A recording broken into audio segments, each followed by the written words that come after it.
Hello dear students, I welcome you back for yet another video on the topic electric charges and field. So in previous class we had studied electric field due to an electric dipole along the equatorial line as well as along the axial line. So today we are going to study a very important law, that is the Gauss law, as well as the applications of the Gauss law.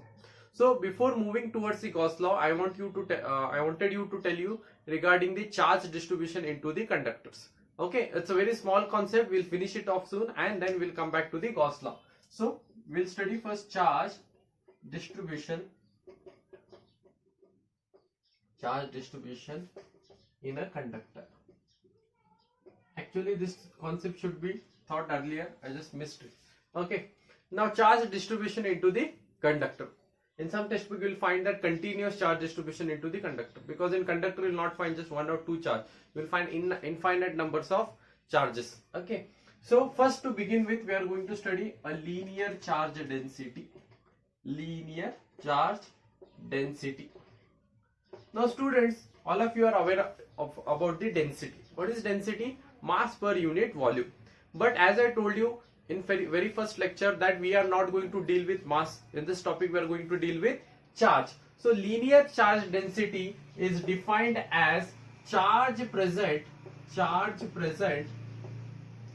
per unit length. Charge present per unit length. Linear charge density is denoted by lambda. So how you put that mathematically? It is nothing but charge present per unit length, that is Q by L. So suppose if I have a conductor and it has n number of charges. So whatever charges are present per unit length, that will give me what? Linear charge density. What is the SI unit of this? Q, coulomb per meter. Okay, this is linear charge density. The next concept is surface charge density. Surface charge density. So again, the name itself suggests charge present per unit surface area. So charge present per unit surface area. It is denoted by sigma. And how do you calculate? Q by A. Can you guess the SI unit? Coulomb per meter square. So if I have a conductor, so whatever charge is present per unit area, that will give me what? Surface charge density. That will give me what? Surface charge density. Then the last concept is volume charge density. Volume charge density. So again the name itself suggests. What does it suggest? Volume present per unit, charge present per unit volume. It is denoted by rho. And how you calculate? Q by V. Can you guess the SI unit? Q, coulomb volume per meter. So very simple and basic concept, but yet you have to study it. It is a part of syllabus. So continuous charge distribution. Okay, and these things you are going to apply in the Gauss law. So first thing is linear charge density. See, all of you are aware with the word density. Density is mass per unit volume. But instead of mass, here we are referring what? Charge. So charge per unit length will give me linear charge density, coulomb per meter. Charge per unit area will give me surface charge density denoted by sigma. How you measure? Coulomb meter square. Coulomb per meter square. And charge present per unit volume will give me what? Volume charge density. That is Q by V. Now students, let us study Gauss law. So Gauss law states that the total electric flux through any closed imaginary free surface will be equal to 1 upon epsilon times the net charge enclosed by that surface. So Gauss law is basically dealing with electric flux. Now already you have studied what is electric flux. Electric flux is nothing but the number of electric field lines passing normally to the surface from the conductor. Yes or no? If you remember electric flux, how did we calculate? Phi equals to E into delta S. So what Gauss law is stating you is that, let me write the statement. It states that the total electric flux through any closed imaginary free surface is equal to 1 upon epsilon naught times the net charge enclosed by that surface. Students, it's most important statement. Try to understand it. What it is telling you, the total electric flux. So electric flux is denoted by phi. The total electric flux through any closed imaginary surface. This is most important condition of the Gauss law. Gauss law is valid only in the case of closed system, not for the open system. Closed imaginary free surface. Suppose the system isn't closed, so you can form an imaginary diagram and consider it as to be a closed system. Okay, we'll come back to the applications afterwards.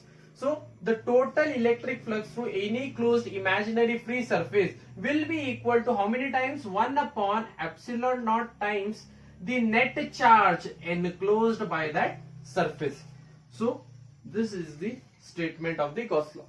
Very easy to understand. What does it tells you? That electric flux equals to 1 upon epsilon naught times the net charge. So this is the most easiest way to find the electric flux compared to that. No doubt this is also not that difficult, but it is one of the most easiest way to find the electric flux. But remember the condition, it is only valid for the closed system. So will you remember what does it states? The total electric flux will be how many times? 1 upon epsilon naught times the net charge enclosed by that system. Now we are going to prove this Gauss law. Okay.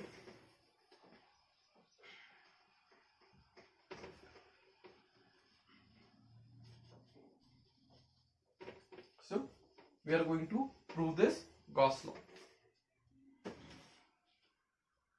Okay. Students, now consider a sphere. Now sphere is a three-dimensional figure, and that sphere is what? Again a closed system, right? Now consider a sphere. Let this be center of the sphere denoted by O. Let this distance be R, which is the radius of the sphere.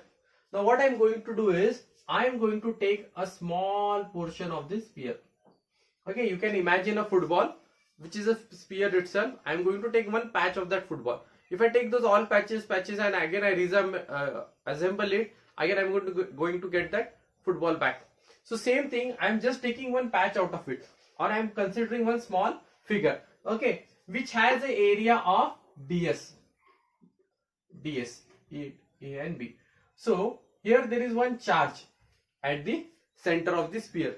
Now this charge will generate a space around it, and that space will result into an electric field, and electric field will give rise to the electric field lines, and electric field lines per unit area or normal to the surface will give me what? Electric flux. Now this electric space will be all around. I am going to consider at this point P at this point P, and this electric field will be in this direction since it is a positive charge. Now I am going to prove the Gauss law using this sphere, okay, because it is a closed system, and after proving it, at the end what I should get? The flux, the total flux should be how many times? 1 upon epsilon naught times the net charge. Okay, have you understood the consideration? Okay, so remember this diagram, okay. And now students, you know that electric flux d phi, how it is given? E in delta S cos theta. Yes or no students? Electric flux is given by what? Electric field lines passing normal to the surface area of the conductor. So flux is equals to d phi equals to E ds. So for d phi to be maximum, theta should be 0 degree. So that cos 0 will be equals to 1. Therefore d phi will be equals to E into delta S. Give this equation number 1. Now this d phi is what? Small electric flux. This is small electric flux for this small area. So our sphere is a closed system. So if I want, see here students, I am just taking a small portion. So this small portion has an area of ds. So if I take this small portion, everything ds, I will get a total portion of the sphere, that is S, and that ds will compromise small electric flux, that is d phi, and d phi together they will compromise total. If I do, then I am going to get the total electric flux. Yes or no, students? Now to get that phi and to get that S, we have two things. Either you can use summation or integration. Yes or no, students? But you know the limitation of the summations, and I hope you have studied integration, or if you are not studied integration, you will study in mathematics. Okay, now what I am going to do is I am going to integrate. See, an integration differentiation is totally it's an independent branch in mathematics. Okay, and for second year there is like 50% of mathematics is totally dependent upon integration. Some part of integration differentiation always we are going to use in the physics. Okay, and this is the first time that we are going to use integration here. So integration basically what it does, it sum up all the things. Okay, it add up all the things. So it is denoted by this sign, this. So what I am going to write, integrating, by integrating equation 1, d phi will be equals to integration of E ds. Now there are certain rules of the integration, that for constant thing you cannot integrate. So electric field is assumed to be constant because it is a sphere, it is a spherical surface. So we assume that charge is distributed equally in all the direction. So integration of d phi, what will I get? D phi, entire thing I will get what? Phi. And I cannot integrate E because it is a constant. And integration of ds will give me what? Total surface area. Yes or no, students? Okay. Where S is the surface area of the sphere. S is the surface area of the sphere. Now surface area of the sphere is given by, what is surface area of the sphere? E equals to S 4 pi r square. So surface area of the sphere is 4 pi r square. Now students, substitute the value of S here. That's what I have done here. So phi, what did I get? E equals to phi equals to E dot 4 pi r square. Now students, you know that where E is the electric field, and electric field how did you get? 1 upon 4 pi epsilon naught Q1 Q2 divided by r square. Q1 Q2 divided by r square. Yes or no, students? Sorry, Q1. Because we have single charge system, not a double charge system or two system. So electric field is given by 1 upon 4 pi epsilon naught Q1 divided by r square. Or I can simply write Q because it is a single charge. Now substitute the value of E in this equation, equation 3. So what will I get? Phi equals to 1 upon 4 pi epsilon naught Q divided by r square into 4 pi r square. Yes or no, students? So what I have done, I have substituted this value of E in this value of E into this equation. So phi equals to 1 upon 4 pi epsilon naught Q divided by r square into 4 pi r square, where 4 pi r square is the surface area of the sphere. Now, can I cut 4 pi with 4 pi? Can I cut r square with r square? Yes. So what did I get here? Phi equals to 1 upon epsilon naught times into Q. So what was this phi? It was the total electric flux. And what is Q? The net charge. So is it not the proof of the Gauss law? So what did I get here? The total electric flux through any closed imaginary free surface. I consider my free surface and a closed surface as a sphere. What did I get? 1 upon epsilon naught times the net charge. So this is the simple proof of the Gauss law. You have to remember this. Okay, let me recall in 2 minutes. So we know that electric flux d phi equals to E ds cos theta. For theta equals to 0 degree, cos 0 will be equals to 1. So equation will reduce to d phi equals to E ds. So integrate this term. So d phi will get you phi. Integration of ds will be s. Don't integrate E because it is assumed to be constant electric field. So where s is the surface area of the sphere, which is given by 4 pi r square. So phi will be equals to E into 4 pi r square. We know that electric field is given by 1 upon 4 pi epsilon naught Q divided by r square. So phi will be equals to, substitute the value of this E in this equation. So phi will be 1 upon 4 pi epsilon naught Q divided by r square into 4 pi r square. So that 4 pi will get cancelled and you will be left with 1 upon epsilon naught times into Q net, which is the simple law of the simple proof of the Gauss law. Okay, now we are going to study the applications of the Gauss law. Students, can you tell me what will be the electric flux enclosed by a dipole? What will be the electric flux enclosed by the dipole? Can you guess?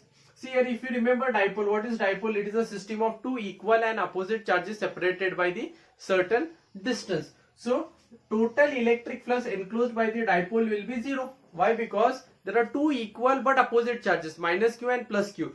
So the net charge will be what? 0, and 0 into phi total will be what? Again 0. So total electric flux enclosed by the dipole will be always 0. You have to remember one more important condition, that Gauss law is only valid for the closed surface. Okay, Gauss law is only valid for the closed surface. So if I have any object, any cylinder, any imaginary cylinder or sphere or a rod, we are expected to find the charge anywhere inside the conductor. Okay, so this thing you have to remember. Now we will move to the applications of the Gauss law.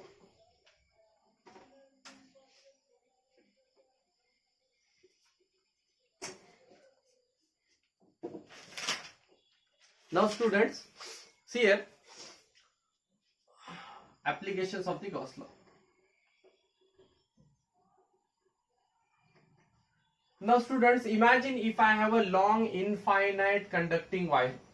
There is a wire, long infinite conducting wire, and that wire has n number of charges, and that wire is generating an electric field E around it. Okay, so it is carrying certain positive charge around it. Okay, there is a long straight infinite wire.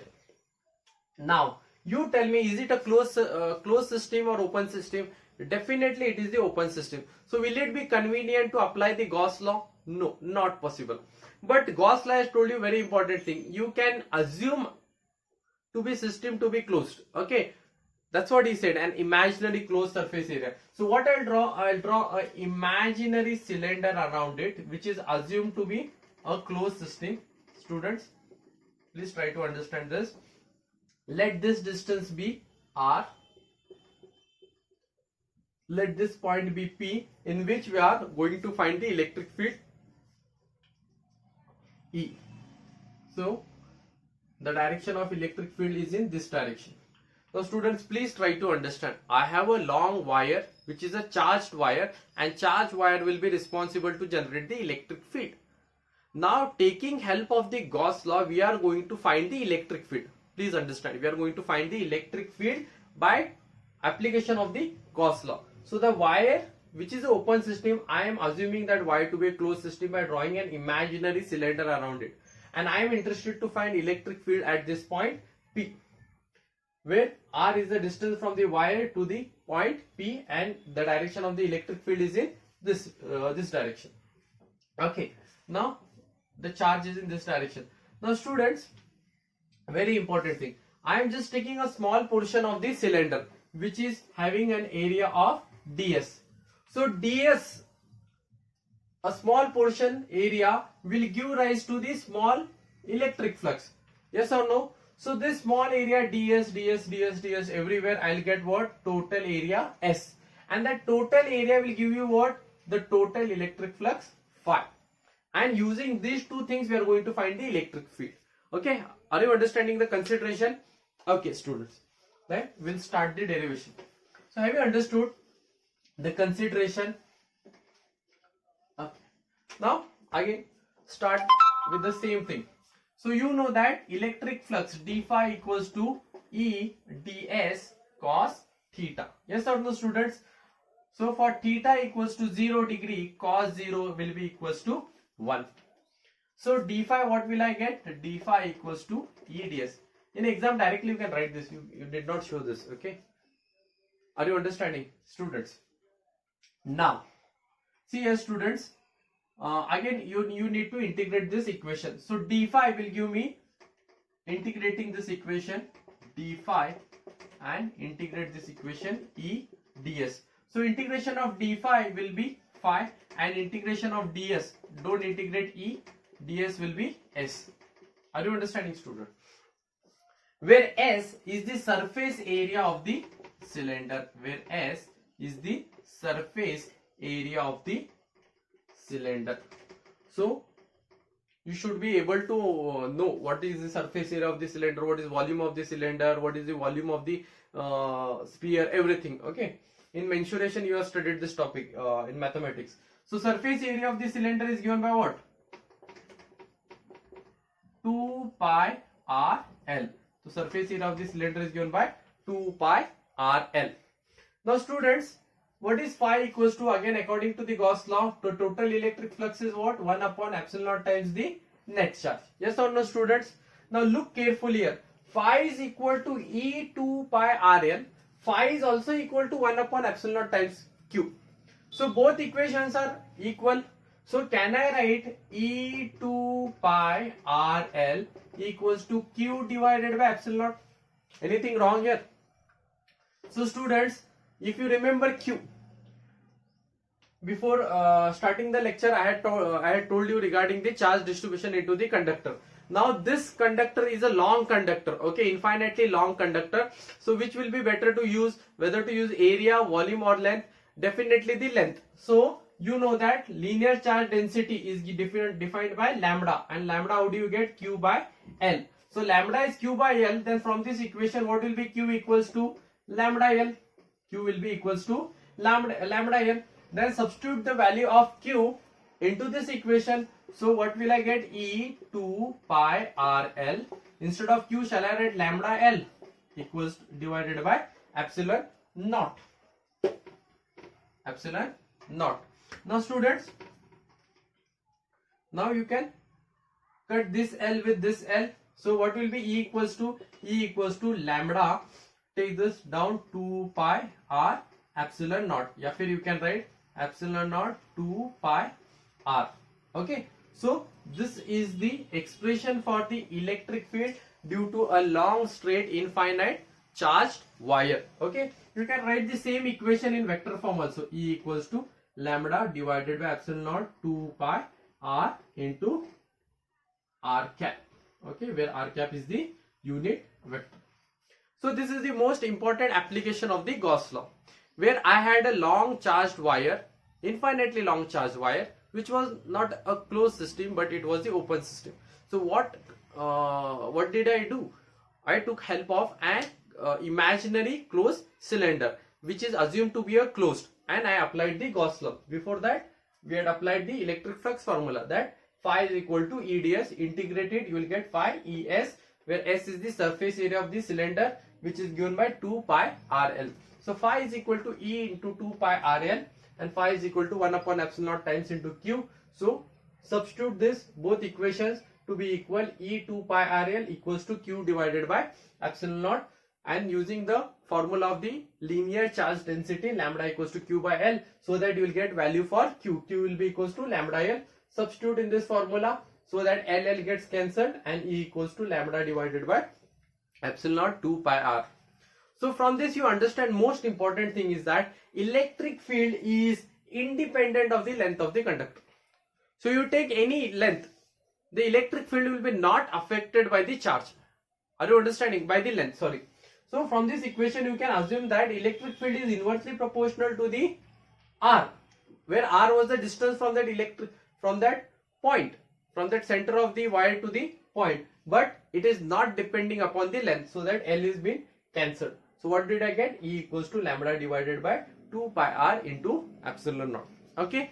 In next video we are going to study 2 more applications of the Gauss law. That will conclude our first topic. Okay. So that we'll begin with the next topic, that is electric potential and capacitance. I hope you are following the videos. Okay. Thank you.